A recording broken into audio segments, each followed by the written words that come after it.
প্রশ্ন হচ্ছে কি শুরু করছে ভারত। সম্প্রতি উত্তরপ্রদেশের গাজিয়াবাদে পুলিশি অভিযানের একটি ভিডিও সামাজিক যোগাযোগ মাধ্যমে ভাইরাল হওয়ার পর এই প্রশ্নটা এখন সবার মুখে মুখে। দেখা যাচ্ছে পুলিশ কর্মকর্তারা সাধারণ মানুষের পিঠে মুঠোফোনের মতো একটি রহস্যময় যন্ত্র ঠেকিয়ে দাবি করছে যে ওই ব্যক্তি বাংলাদেশি কিনা তার যন্ত্রটি বলে দিচ্ছে। অথচ যাদের উপর এই হাস্যকর ও অপমানজনক পদ্ধতি প্রয়োগ করা হচ্ছে তারা দশকের পর দশক ধরে ভারতের বিহার বা অন্য অন্য রাজ্যের স্থায়ী বাসিন্দা হিসেবে বসবাস করে আসছে। বিজ্ঞানের এই যুগে নাগরিকত্ব যাচাইয়ের জন্য ডিএনএ টেস্ট বা বৈধ কাগজের পরিবর্তে এমন এক জাদুর যন্ত্রের গল্প সাজানো হয়েছে যা মূলত সাধারণ মানুষকে মানসিকভাবে হেনস্থা এবং ভীতি প্রদর্শনের একটি নতুন কৌশল মাত্র। উত্তরপ্রদেশ পুলিশের এই কর্মকাণ্ড কেবল মানবাধিকার লঙ্ঘনই নয়, বরং এটি প্রমাণ করে যে নির্দিষ্ট একটি গোষ্ঠীকে লক্ষ্যবস্তু করার জন্য রাষ্ট্রীয় বাহিনী কতটা নিচে নামতে পারে।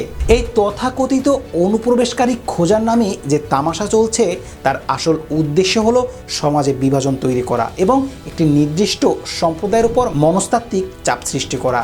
মুসলিম হত্যার মহড়া ও উগ্র হিন্দুত্ববাদের চরম বহিঃপ্রকাশ ভারতের বর্তমান রাজনৈতিক প্রেক্ষাপটে এক ভয়াবহ রূপ ধারণ করছে। উত্তরপ্রদেশ থেকে শুরু করে হারিয়ানা সর্বত্রই যেন সংখ্যালঘুদের জীবন এখন মূল্যহীন হয়ে পড়ছে। গোরক্ষার নামে বা কখনো স্রেফ সন্দেহের বশবর্তী হয়ে পিটিয়ে হত্যার ঘটনাগুলো এখন ভারতের নিয়মিত সংবাদে পরিণত হয়েছে। রাষ্ট্রের প্রত্যক্ষ এবং পরোক্ষ মদতে উগ্রবাদী গোষ্ঠীগুলো এখন এতটাই বেপরোয়া যে তারা প্রকাশ্য দিবালোকে মুসলিমদের উপর আক্রমণ চালাচ্ছে এবং সেই সব নৃশংস দৃশ্য সামাজিক যোগাযোগ মাধ্যমে ছড়িয়ে দিয়ে বীরত্ব জাহির করছে। বিচার ব্যবস্থার দীর্ঘসূত্রিতা এবং প্রশাসনের নমনীয় মনোভাব এই খুনিদের আরও উৎসাহিত করছে।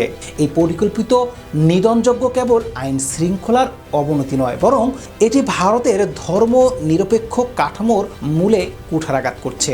যখন কোনো দেশের পুলিশ পরিচয় যাচাইয়ের নামে প্রহসন করে এবং রাজপথে সাধারণ মানুষকে ধর্মের কারণে মরতে হয়, তখন সেই রাষ্ট্রের গণতান্ত্রিক মুখোশটি সম্পূর্ণভাবে উন্মোচিত হয়ে যায়। বাংলাদেশের দোহাই দিয়ে ভারতের ভেতরে হিন্দুদের হাতে অস্ত্র তুলে দেওয়ার যে প্রকাশ্য আহ্বান জানানো হচ্ছে তা দক্ষিণ এশিয়ার আঞ্চলিক স্থিতিশীলতার জন্য চরম হুমকি।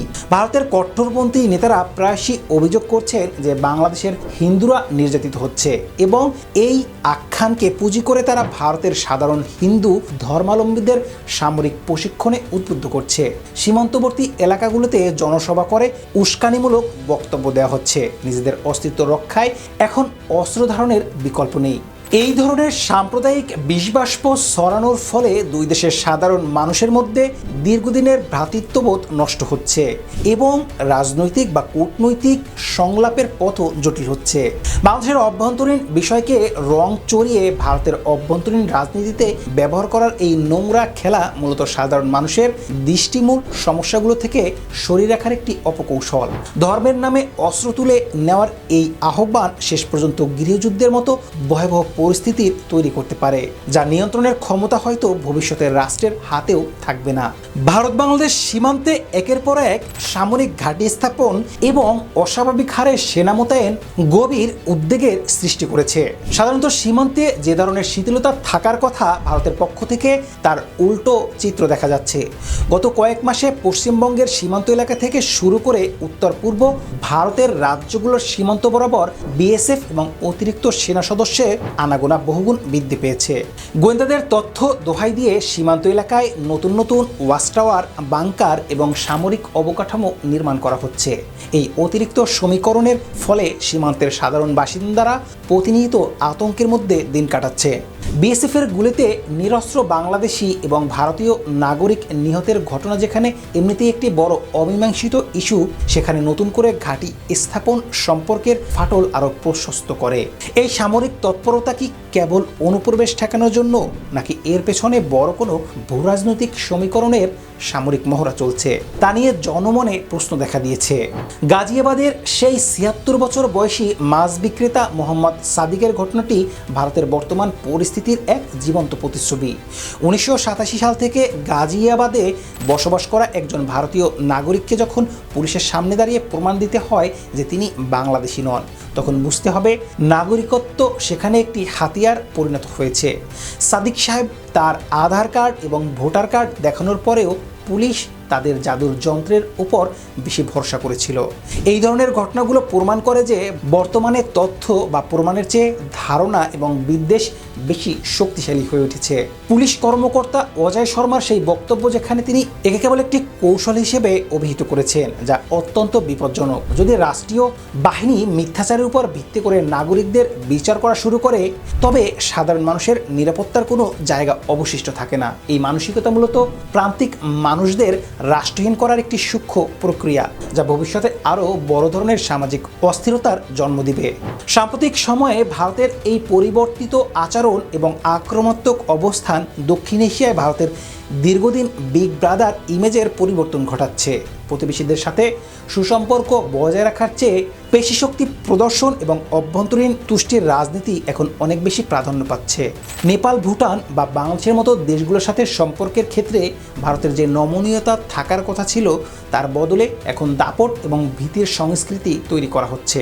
সীমান্তের ওপারে সামরিক শক্তি বৃদ্ধি এবং এপারে নাগরিকদের উপর জাতিগত স্টিগমা চাপিয়ে দেওয়া একই মুদ্রার দুই পিঠ। এই আগ্রাসী মনোভাব কেবল আন্তর্জাতিক সম্পর্কের ক্ষতি করছে না, বরং ভারতের ভেতরেও এক অসহিষ্ণু প্রজন্ম তৈরি করছে, যারা ঘৃণা আর যুদ্ধকে জীবনের সমাধান মনে করছে।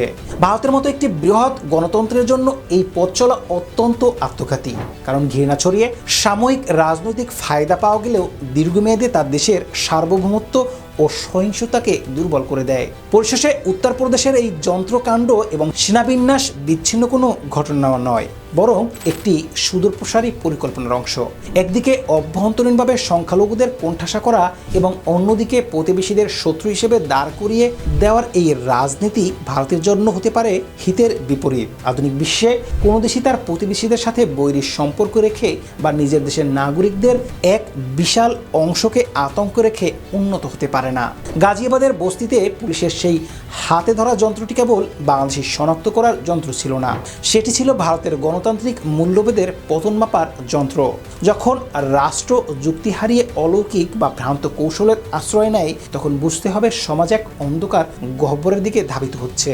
বিশ্ববাসীর উচিত ভারতের এই পরিবর্তিত রূপটি গভীরভাবে পর্যবেক্ষণ করা, কারণ দক্ষিণ এশিয়ার শান্তির চাবিকাঠি ভারতের এই উগ্র জাতীয়বাদী মানসিকতা থেকে বেরিয়ে আসার উপরই নির্ভর করছে।